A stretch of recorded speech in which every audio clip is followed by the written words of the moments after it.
बालों का झड़ना अगर लेकर समस्या लें तो एक मेल पैटर्न बाल्डनेस होता है जो गंजापन पुरुषों का कहा जाता है। वो उसमें थोड़ा सा, इसको हम मेडिकल टर्म में एंड्रोजेनेटिक एलोपेसिया कहते हैं। इसका ट्रीटमेंट थोड़ा सा लंबे समय तक होता है, थोड़ा धैर्य के साथ काम करना पड़ता है पेशेंट को। हाँ, मानसून में सबसे बड़ी समस्या जो आती है वो है फंगल इन्फेक्शन। तो अभी जो है फंगस से बचाव के लिए हमें डेली साफ सफाई में विशेष रूप से ध्यान देना होगा। अंडरगारमेंट्स हमारे सूखे भी होने चाहिए, और हम साबुन का जो प्रयोग करें तो वो अच्छे क्वालिटी का सिंटेट बार का प्रयोग करें जो बहुत ज़्यादा क्षारीय ना हो। इसके कारण से डंडरफ की समस्या जिनको है पुराने बार बार होने की, तो उस समय बढ़ जाती है। इसलिए मतलब बालों के शैम्पू करने की फ्रीक्वेंसी को बढ़ा दें। अगर महिलाएं हैं हफ्ता में 2 दिन करती हैं तो वो 3 बार कर दें, और पुरुष हैं तो अल्टरनेट डे शैम्पू जरूर करें बालों में, और तेल का प्रयोग कम कर दें। एक अच्छा स्किन, एक हेल्दी स्किन और अच्छे बाल हर कोई चाहता है। हर कोई चाहता है कि उसका जो चेहरा है वो चमकदार हो, खूबसूरत हो, उसमें किसी भी तरह की दाग धब्बे या फिर किसी भी तरह की बीमारियों से जो है वो चेहरा ना जूझ रहा हो, या फिर जिनके बाल उड़ जाते हैं या फिर जो असमय सफ़ेद हो जाते हैं। ऐसी चीज़ों को लेकर लोग बहुत परेशान हो जाते हैं। कई लोग तो डिप्रेशन में जाने लगते हैं कि ये मेरे साथ क्या हो रहा है, क्यों हो रहा है, कैसे ठीक होगा। इन सब चीज़ों को लेकर क्या वाकई टेंशन लेने की ज़रूरत है या नहीं है, इन सारे सवालों के साथ आज हम कॉस्मो स्किन सेंटर में पहुँचे हैं और हमारे सामने डॉक्टर संजय कुमार हैं। ये स्किन स्पेशलिस्ट हैं और काफ़ी अच्छे स्किन को लेकर जितने भी डिजीज़ होते हैं उसको लेकर अच्छे जानकार हैं। हम सर से समझेंगे कि सर, पहले तो स्किन को लेकर बहुत लोग टेंशन में पड़ा रहते हैं कि इतनी तरह की बीमारियां हो गई है, छाइयाँ हो गई हैं, ये हो गया वो हो गया है। तो कितनी तरह की बीमारियां हैं जो स्किन से रिलेटेड है? जैसे आपने कहा कि अभी थोड़ा अवेयर हुए हैं लोग। पहले तो महिलाएं ही ज़्यादा जागरूक थी इस त्वचा के प्रति। अभी पुरुष भी जो है, यंग जनरेशन विशेष रूप से जागरूक है सौंदर्य समस्याओं को लेकर के।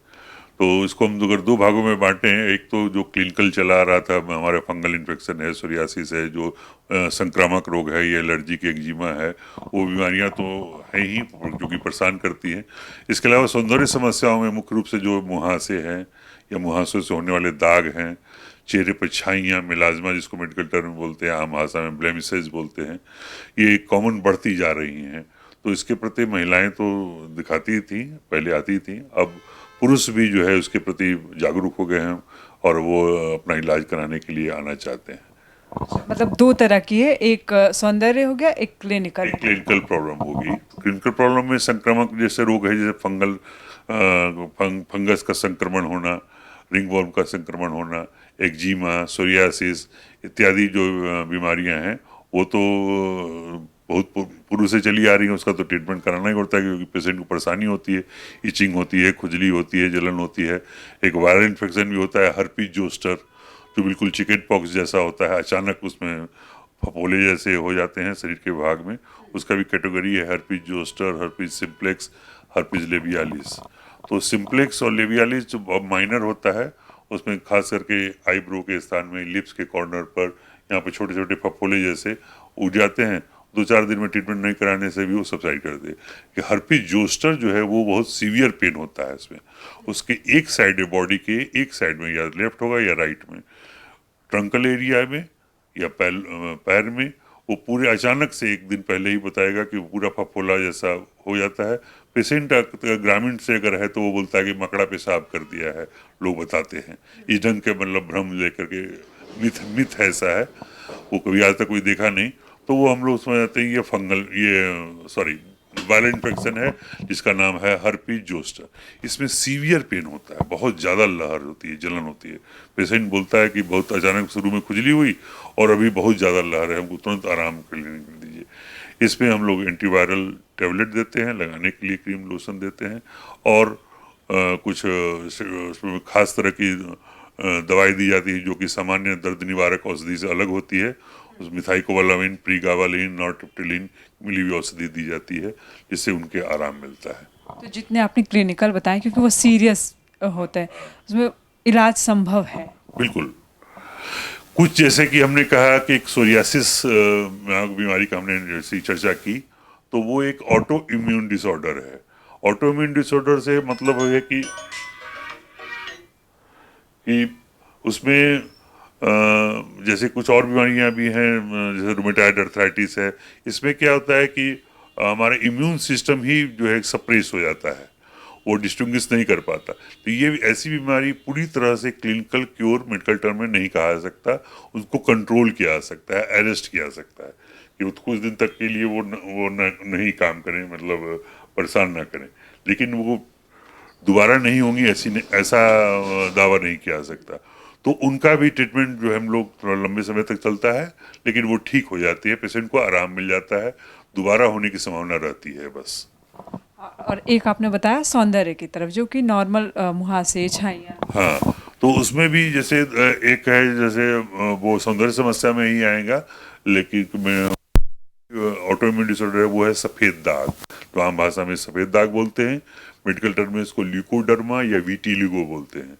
ये भी एक बीमारी जो है, सोशल मिथ है, इसमें बहुत तरह का इसको श्वेत कुष्ठ बोलते हैं, और ऐसा मानना है कि ये संक्रमण है, एक से है तो दूसरे को हो जाएगा। ये झूठी बातें हैं, ये मिथ है, ऐसा कुछ भी नहीं है, सौंदर्य समस्या है। हाँ, इसका ट्रीटमेंट जो है कि नहीं लंबे समय तक होता है, और दूसरा ड्रॉबैक है कि जेनेटिक होता है। अगर एक आदमी को है तो उसके बच्चों को होने की संभावना हो जाती है, बढ़ जाती है, जिससे शादी ब्याह वगैरह के मामले में थोड़ी दिक्कत परेशानी होती है। लोग सोचते हैं कि अगर इस लड़की को है तो फिर इसके बच्चे होंगे, उसको भी होगा, ये संभावना, या पिता को है तो बेटी को भी हो सकता है। ये सब थोड़ी सी दिक्कतें आती हैं, जेनेटिक थोड़ा सा होता है। अदरवाइज का ट्रीटमेंट जो है थोड़ा लंबे समय तो होता है, लेकिन ये ठीक हो जाती है। लंबे समय से अभिप्राय ये है कि कुछ पेशेंट टू पेशेंट वेरी करता है।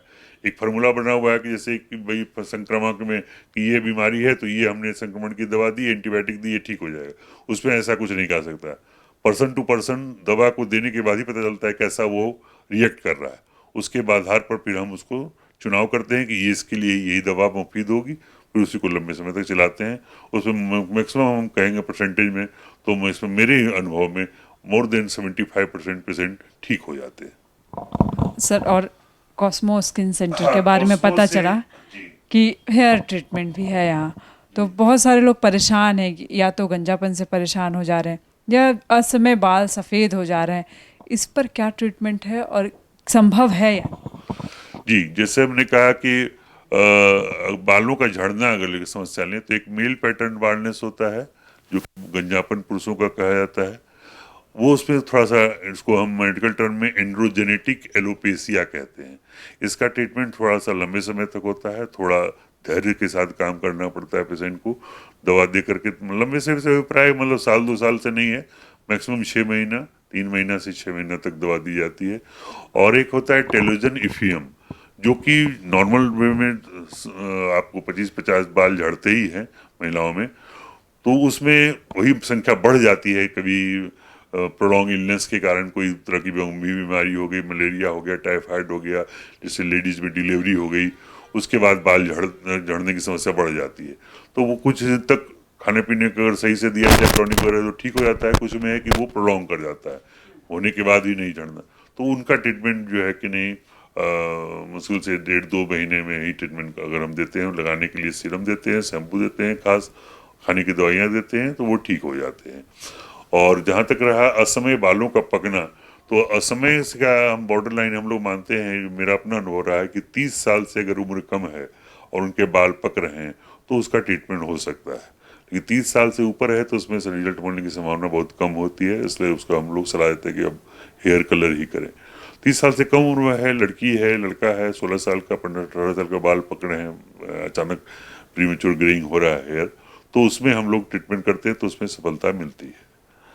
और एक समस्या बालों से जुड़ी है जो कि मैं कहना चाहूँगा, वही जाड़े और बरसात में बढ़ जाती है, वो है डेंड्रफ। जो कि आप देखें ओटीसी प्रोडक्ट बहुत सारे, शाहरुख खान वगैरह ऐड आता है कि एंटी डेंड्रफ शैम्पू लगाइए और बालों की डेंड्रफ की समस्या से मुक्ति पाइए, लेकिन मुक्ति पा नहीं पाते। पेशेंट आते हैं कि नहीं हमने लगाते हैं, लेकिन उनमें कोई फायदा नहीं हुआ, थोड़ा कम हो जाता है लेकिन नहीं। तो उसमें भी 2 कैटेगरी है, एक होता है कि नॉर्मल डेंड्रफ है, एक है एक्सेसिव डेंड्रफ, जिससे हम सीबोरोइक डर्मेटाइटिस कहते हैं। उसमें इचिंग भी होती है, खुजली होती है थोड़ी सी पेशेंट, और बहुत एक मोटा लेयर जम जाता है पेशेंट का। तो उसको हम फिर लगाने का और खाने की भी दवाई भी देते हैं, तब वो जाकर के वो ठीक हो जाता है। और एक नॉर्मल जो डेंड्रफ है उसमें हम मेडिकेटेड शैम्पू प्रिस्क्राइब करते हैं, कुछ मना करते हैं कि ये तेल उनका प्रयोग ना करें और किस ढंग से उसका प्रयोग करें, कुछ दिन लगा कर कॉन्टेक्ट टाइम को ज़्यादा रखें तो वो ठीक हो जाती है। और स्किन से एक मेरा क्वेश्चन ये है कि बहुत लोगों के चेहरे डल हो जाते हैं अचानक से, तो क्या उसके भी कुछ ऐसे ट्रीटमेंट है कि चेहरा थोड़ा ब्राइट हो जाए? क्योंकि लड़कियां बहुत कॉन्शियस होती हैं चेहरों को लेकर, कंसर्न रहता है कि डल हो गया है, तो क्या कोई ऐसी दवाई जी है? हाँ, डल से का मतलब है कि मेरे चेहरे के स्किन का त्वचा कसाव कम हो जाता है, हाँ, गीलापन हो जाता है और अनइवन स्किन भी हो जाती है, धब्बे धब्बे जैसा, कहीं पे काला है कहीं पर हल्का है, उसको अनइवन स्किन बोलते हैं। ये जनरली डिफिशियंसी के कारण प्राय दिखाया जाता है कि अगर हम खान पान अगर आपका सही से नहीं है, मतलब सही से अभिप्राय है कि पौष्टिक आहार नहीं ले रहे हैं, जैसा कि हम लोग सलाह देते हैं कि कच्ची चीज़ का सलाद का प्रयोग करें, मौसमी फलों का प्रयोग करें, अंकुरित अनाज का लें, डाब का पानी पिएं, ये सब त्वचा के लिए फायदेमंद है, जिसमें जो कि सोर्स हमारा विटामिन ए, ई, सी और मिनरल्स, ये हमारी त्वचा के लिए बहुत फायदेमंद होते हैं। तो इसकी डिफिशियंसी के कारण भी ऐसा होता है, तो उसका भी हम लोग जो है कि ओरली खाने के लिए दवा देते हैं, जो कि जैसा कि हमने बताया कि विटामिन, डिफरेंट विटामिन, मल्टीविटामिन रहती हैं, जिसे हम एंटीऑक्सीडेंट कहते हैं, lycopene, vitamin A, vitamin E, vitamin C, उसकी ओरली खाने की दवा देते हैं। और लगाने वाले भी कुछ फाइटोकेमिकल्स के क्रीम आते हैं जो कि हम उनको लंबे समय तक उनको देते हैं, जिससे कि वो पूरी तरह से ठीक हो जाती है। और हाँ, जैसा कि आपने कहा कहा डल के लिए, कसाव के लिए, तो उसके लिए कुछ फेस पैक आते हैं जो मेडिकेटेड होते हैं, उसको भी हम लोग, और सीरम आती हैं जो कि हम लोग रात में उसको कहते हैं कि ओवरनाइट में सोने समय उसको रात में लगाएं। अभी सीरम का प्रचलन ज़्यादातर मैं लड़कियों में, महिलाओं में देखा है कि ऑनलाइन ही मंगा के लगाती हैं, बहुत ज़्यादा बढ़ गया है। वो पूछती हैं कि सीरम लिखें कि नहीं सर। तो वो सब OTC प्रोडक्ट के बारे में कुछ नहीं टिप्पणी करना चाहूँगा कि वो कितना काम करती हैं नहीं करती हैं, लेकिन हम लोग के सामने जो कंपनियां आती हैं जिनका ट्रायल रहता है, इतने % पर दिया गया, इतना % सक्सेस रेट है, तो उसको हम लोग देखते हैं। उसमें मुख्य रूप से विटामिन सी जो है का सीरम रहता है मुख्य रूप से, तो उसको हम लोग देते हैं। वो जो है असमय जो बाल में, सॉरी, त्वचा ढीली पड़ जाती है या डल हो जाती है, मतलब ये ज़्यादा जैसा लगने लगता है, तो उसको वो करेक्ट करता है। और पैक भी हम लोग हफ्ते में 2 दिन लगवाते हैं, जो कि पीलिंग रहता है, मतलब लगा करके छोड़ देते हैं, थोड़ा देर बाद सूख जाता है तो उसको हटा लेते हैं, पील ऑफ मास्क जिसको बोलते हैं, तो वो भी कसाव लाती है। और सबसे ज़्यादा जरूरी है खान पान में करेक्शन, सुधार। हम लोग फोकस करते हैं कि आप खान पान को जो है थोड़ा सा पौष्टिक बने, उस दृष्टि से जो कि स्किन के लिए फायदेमंद हो, उसको शामिल करें। मतलब ऊपरी चीजों से दोनों चीजें काम करती है, हमें इंटरनल भी सुधार रखना है और ऊपरी दवाइयाँ। हाँ, फौरी तौर पर सिर्फ ऊपरी करने से क्या है कि जब तक आप करेंगे तब तक ठीक रहेगा, फिर छोड़ देंगे तो फिर वैसा ही हो जाएगा, तो वो तो ट्रीटमेंट नहीं हुआ। जैसा कि ब्यूटी पार्लर में वगैरह में होता है कि जी गए, फेशियल कराया, ब्लीचिंग कराया, चेहरा ठीक हो गया, 10 दिन बाद फिर धीरे धीरे उसका असर खत्म हो गया, फिर वैसे के वैसे ही हो गए। इसलिए हम लोग पेशेंट को देते हैं कि आप डॉक्टर के पास आए तो पूरी तरह से ठीक हों, तो उसके लिए आपको खान पान में करेक्शन करना होगा। और जो हमने ओरली के लिए कोई एंटीबायोटिक वगैरह तो देते नहीं है, जो मल्टीविटामिन, जो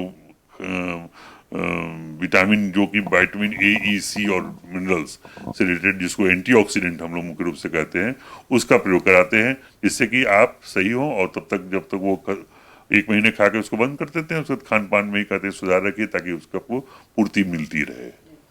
और देखिए अभी मानसून भी आ गया है, अब बरसात का सीज़न स्टार्ट हो गया है, तो अब जो स्किन से जुड़ी हुई बीमारियां हैं वो ज़्यादा बढ़ेगी। आपको ऐसा अक्सर देखने को मिलेगा, किसी को इचिंग हो रहा है, किसी को कहीं खुजली हो रही है, बहुत सारी चीज़ें हैं जो बढ़ जाती है सर मानसून के साथ ही, आने के साथ ही। तो अब किस तरह से लोगों को प्रिकॉशंस लेकर चलना है और किस तरह की बीमारियाँ सामने आ सकती हैं? हाँ, मानसून में सबसे बड़ी समस्या जो आती है वो है फंगल इन्फेक्शन, जिसे आम भाषा में दिनाए बोलते हैं। एक फंगस इन्फेक्शन है जो कि टीनिया नामक जो फंगस से होता है, बॉडी के डिफरेंट पार्ट में होता है, खास करके ग्रोइन एरिया में, जहाँ पर पसीना के निकलने की संभावना होती है, जहाँ मॉइस्चर होगा वहाँ फंगस होगा। तो इसमें चूंकि ह्यूमिडिटी बहुत ज़्यादा होती है, इसलिए फंगल इन्फेक्शन एक बहुत बड़ा रूप, अभी लास्ट ईयर तो बहुत ज़्यादा एपिडेमिक रूप ले चुका था। पेशेंट आता था, दवा कराता था, ठीक होता था, फिर सेकेंड डे बोलता था कि दवा बंद की, फिर से चालू हो गया सर। तो अभी जो है फंगस से बचाव के लिए हमें डेली साफ सफाई में विशेष रूप से ध्यान देना होगा। अंडर गारमेंट्स हमारे सूखे भी होने चाहिए, और हम साबुन का जो प्रयोग करें तो वो अच्छे क्वालिटी का सिंडेट बार का प्रयोग करें जो बहुत ज़्यादा क्षारीय ना हो। सिंडेट बार से अभिप्राय है हार्श ना करे जो स्किन को, क्योंकि अल्कलाइन बेस पे फंगस ग्रो करता है। और हम अच्छी तरह से नहाने के बाद पानी से शरीर पर न रहे और पेट ड्राई बिल्कुल त्वचा को हम तौलिए से सुखा लें, रोएदार तौलिया का प्रयोग करें जिससे कि हमें सूख जाए। अंडरगारमेंट को सुखा के पहने, डेली अंडरगारमेंट चेंज करें। और अगर आपको स्वेटिंग की समस्या है, बहुत ज़्यादा किसी को है, तो उसका हम लोग एंटी फंगल डस्टिंग पाउडर भी आता है, उसको हम लोग सजेस्ट करते हैं ऐसे लोग को, या जैसा वर्क है इनको फील्ड वर्क है इनको लगातार, वैसे लोगों को हम लोग एंटी फंगल पाउडर का भी प्रयोग करवाते हैं जिससे हो जाए। दूसरी है कि डैंड्रफ की समस्या भी इसमें बढ़ जाती है, क्योंकि पसीना बहुत आता है, बाल में वो जमा होता रहता है, जिसके कारण से डैंड्रफ की समस्या जिनको है पुराने बार बार होने की तो उस समय बढ़ जाती है। इसलिए मतलब बालों के शैम्पू करने की फ्रीक्वेंसी को बढ़ा दें। अगर महिलाएं हैं हफ्ता में 2 दिन करती हैं तो वो 3 बार कर दें, और पुरुष अगर तो अल्टरनेट डे शैम्पू जरूर करें बालों में, और तेल का प्रयोग कम कर दें या नगण्य कर दें। मानसून में तेल हाँ कम कर दें बिल्कुल, या नगण्य कर दें। शैम्पू करने से 2 घंटा पहले तेल लगाएं और शैम्पू कर दें, शैम्पू करने के बाद तेल न लगाएं। उससे क्या है कि और फिर वो जो डैंड्रफ की समस्या बढ़ जाएगी, वो संभावना उसकी बिल्कुल बढ़ जाएगी। दूसरा एक चीज जो मैं सौंदर्य समस्या में बताना चाहूंगा कि थोड़ा प्रोटेक्शन के लिए सन स्क्रीन भी एक इम्पॉर्टेंट पार्ट है, जो कि हमारी त्वचा को अल्ट्रा वायलेट रेज से बचाता है, यूवीए। तो एक जो खास करके जो फील्ड वर्क है, जिनका ऑफिस वर्क है या फील्ड वर्क है, जो मार्केटिंग जॉब में है, जिनका दिन भर फील्ड में ही रहना है, उनके लिए मैंडेटरी है कि एक अच्छे सनस्क्रीन का चुनाव करें। अच्छे से अभिप्राय मेरा ये है कि जिसका सन प्रोटेक्शन फैक्टर SPF 40+ हो, 40 से नीचे ना हो। दूसरा उसका कैसा हो, वो अपने त्वचा के टेक्सचर के अनुसार, टेक्सचर से अभिप्राय है त्वचा हर की ऑयली, ड्राई, नॉर्मल 3 तरह की स्किन होती है, तो अपने उसी हिसाब से आपके जैसा भी स्किन का टेक्सचर हो उसी अनुसार से प्रयोग करें। जैसे अगर आपकी त्वचा अगर ऑयली है तो आप जेल, एक्वा जेल का प्रयोग वाला आता है, मैट फिनिश वाला आता है सूखा, जो कि लगाने के बाद सूखा रहे, वैसे का प्रयोग करें। और जिनका नॉर्मल है तो वो नॉर्मल भी प्रयोग कर सकते हैं, तो उस हिसाब से उसका प्रयोग करें। और उसका सही ऑप्टिमम रिजल्ट तभी मिलेगा जब आप घर से बाहर निकलने से आधा घंटे पहले सन स्क्रीन की मात्रा लिबरली मैं कह रहा हूँ, मैंने अच्छी खासी चेहरे पर लगाएं। उसमें जो है 2 तरह का सनस्क्रीन रहता है, एक केमिकल एक फिजिकल। केमिकल स्किन तो तुरंत एब्जॉर्ब हो जाता है सनस्क्रीन, फिजिकल में जिंक ऑक्साइड रहता है, उसको थोड़ा एब्जॉर्ब होने में समय लगता है। तो शुरू में जब लगाएंगे तो आपको लगेगा कि बहुत ज़्यादा लगा हुआ है, बहुत ज़्यादा दिख रहा है, तो लेकिन छोड़ दें उसको आधा घंटा तक, मतलब नहा के निकलें और सनस्क्रीन लगा लें। आधा घंटा बाद नाश्ता पानी करके जब बाहर निकलने लेंगे तब उसको टचअप करेंगे तो बिल्कुल मिल जाएगा। अच्छा, सनस्क्रीन की बात की आपने, तो बहुत लोग होता है कि घर से निकले SPF 50 का हमने लगा लिया सनस्क्रीन, घर से निकले तब तक धूप था, अब मुझे घर के अंदर रहकर काम करना है, तो इतनी देर तक वाला लगाना जरूरी है? हाँ बिल्कुल लगाना। ये मिथ है कि आप सोच रहे हैं क्योंकि रेडिएशन होता है घर में भी, जैसे मान लिया आप कंप्यूटर पर बैठे हुए हैं तो उससे भी रेडिएशन हो रहा है, या धूप बदली किए हुए है तो सोच रहे हैं कि रेडिएशन नहीं, वो बदली किए हुए तो भी रेडिएशन हो रहा है, तो वो लगा रखे, जब तक सूर्य है तब तक उसको लगा के रखे, शाम में उसको जो है फिर धोल दें। इवन कि जो फील्ड वर्क बिल्कुल जैसे मान लिया खिलाड़ी हैं, स्पोर्ट्स पर्सन है, तो उनको तो फिर हर 2-3 घंटे पर फिर टॉपअप करना पड़ता है, फिर लगाना पड़ता है ऊपर से। तो और जैसे बच्चों के यहाँ पे बताना चाहूँगा, अगर टीन एज के बच्चे हैं, मतलब जिनको 18 साल से कम उम्र की है, उनको केमिकल सनस्क्रीन का प्रयोग न कराएं, सिर्फ फिजिकल सनस्क्रीन का प्रयोग कराएं, जिसमें कि जिंक ऑक्साइड की मात्रा या कैलामाइन की मात्रा ज़्यादा होती है, तो वो उनके लिए उनका स्किन टेंडर होता है। जैसे बहुत से बच्चियाँ हैं आजकल स्पोर्ट्स में भाग लेती हैं, टेनिस खेल रही हैं, कुछ उसमें ऐसे पर्सन हैं, तो उनका सन टैन होने का डर रहता है, तो हाँ, तो वैसे को उनकी फिजिकल सनस्क्रीन आता है और डिफरेंट कंपनियों का, हम लोग सजेस्ट करते हैं कि उसको ही लगा करके अच्छी खासी मात्रा में लोशन फॉर्म में अंडर आर्म, बाह में भी, आर्म में, फोर आर्म में, पूरे गर्दन में, चेहरे पर लगा करके वो स्पोर्ट्स खेलें। जी, तो आपने संजय सर को सुना और उसमें सुन रहे थे आपकी कई सारी चीज़ों में जो मुझे खुद कन्फ्यूज़न रहता था वो क्लियर हुआ है। आपको भी अगर स्किन से जुड़ी हुई कोई भी समस्या हो या आप किसी तरह की जानकारी भी लेना चाहते हो तो आप कॉस्मो स्किन सेंटर को ज़रूर विज़िट करें। यहाँ जो सर हैं आपको डिटेल में बताएंगे और किसी मिथ पर आप ना जाएं कि आपको कोई हल्की सी भी बीमारी हुई है तो लोग उसे अलग अलग तरीके से जोड़ कर देखने लगते हैं कि ये हुआ होगा तो ऐसा हो गया, वो हुआ होगा तो ऐसा हो गया। नहीं, आपको बिल्कुल ज़रूरी है कि आप डॉक्टर की सलाह लें कि एक्चुअली आपके साथ हुआ क्या है। बाल से भी जुड़ी कोई समस्या अगर आपको है तो आप एकदम आ सकते हैं। जैसे यहाँ आकर 2 मिथ तो पहले ही मेरा क्लियर हुआ कि बरसात के मौसम में हमें तेल ना के बराबर में ही लगाना चाहिए। और दूसरा, सनस्क्रीन को लेकर एक समस्या बनी हुई रहती थी हमेशा ही, चाहे दुकानों में हम जाए या पार्लर में जाए, कि आप जब धूप में निकलिए तो इसे लगा कर निकलिए, बाद में आप इसे हटा सकते हैं। लेकिन ऐसा नहीं है, जब तक सन रहता है तब तक उस क्रीम को हमें अप्लाई किए हुए रखना है चेहरे पे। और भी बहुत सारी चीज़ें सर ने बताई हैं। लेकिन अगर आपको किसी तरह की गंभीर समस्या है या हल्की समस्या है, चेहरे पर किसी भी तरह का स्किन से रिलेटेड कोई भी समस्या है, बालों से रिलेटेड है, तो आप बिल्कुल कॉस्मो स्किन सेंटर विज़िट करें, यहाँ समझें। सर, एक सवाल लास्ट ये कि क्या बहुत ज़्यादा महंगा होता है, कॉस्टली होता है स्किन से रिलेटेड चीज़ों का इलाज? हाँ, यहाँ पर जैसे मुझे जो सौंदर्य समस्याएं हैं उनसे संबंधित जो दवाएं हैं, नेचुरली थोड़ी तो लिटिल बिट महंगी होती हैं, कारगर तो की वही होंगी अच्छी कंपनियों से। लेकिन जो क्लिनिकल समस्याएं जैसे उन्हें फंगल इन्फेक्शन है, एक्जिमा है, सोरियासिस है, इसकी दवाएं ऐसी बहुत महंगी नहीं होती हैं, नॉमिनल होती हैं। सौंदर्य समस्याओं की जो रहेगी वो उसमें तो थोड़ी सी लिटिल बिट, मगर कहेंगे कि उनसे अगर कंपैरिजन करें क्लिनिकल से, उनकी तुलना में थोड़ी महंगी रहती है। जी, तो जब एक अच्छा स्वास्थ्य के लिए हर कोई पैसे भी लगाता है, तो इधर उधर बहुत ज़्यादा बेकार की क्रीम्स खरीद कर, बेकार की पार्लर में जाकर खर्च करने के बजाय आपको ज़रूरी है कि पहले आप डॉक्टरी सलाह लें, उसके बाद ही किसी तरह का कोई क्रीम हो या कोई भी मेडिसिन हो उसे अपने ऊपर अप्लाई करें। thefollowup.in. Like, share, and subscribe. www.thefollowup.in